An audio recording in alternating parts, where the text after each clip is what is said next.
Всем привет! В общем, столкнулся с такой проблемкой на китайском квадроцикле. Такой вот моторчик. Я думаю, всем прям, скорее всего, известный, те, кто интересуется и в курсе. В общем, заметили, что вот в районе вот этой, короче, крышки, да, вот здесь, какой-то на ходу, в общем, такой стук, бряк непонятный. Поискали, снял, ничего не понял. Снова все поставил на место. Вроде бы все как бы good, но как бы нифига не good. Потому что этот стук никуда особо не ушел. Ну все, поехали дальше прокатиться.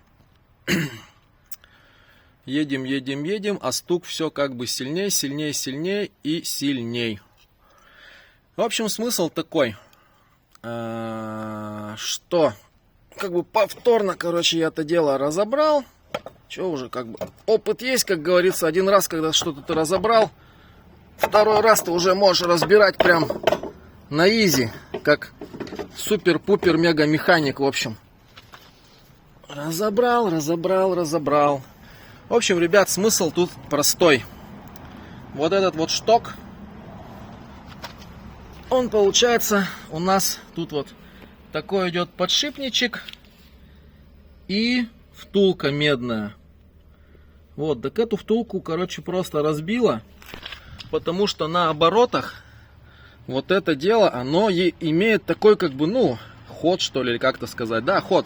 Ну, то есть вибрация, биение вокруг оси. Потому что звук появился сперва на ходу, когда едешь под нагрузкой, а потом уже он, получается, как бы просто уже, грубо говоря, без выключенной передачи.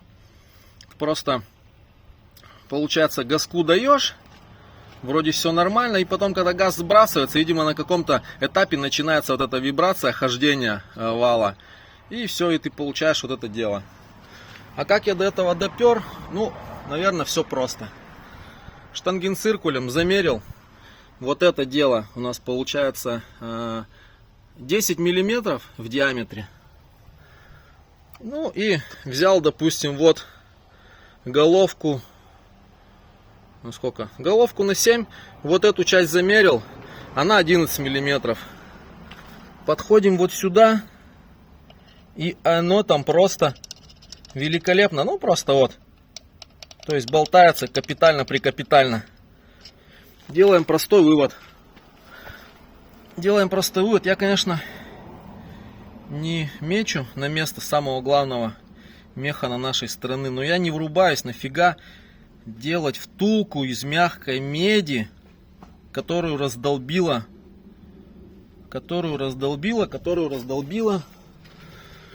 а раздолбила ее, ну, получается, что на 400 километрах вот такая вот плюшевая ерунда. Сейчас, короче, либо подшипник, похоже, закажу. Вернее, не закажу, а просто заеду, куплю.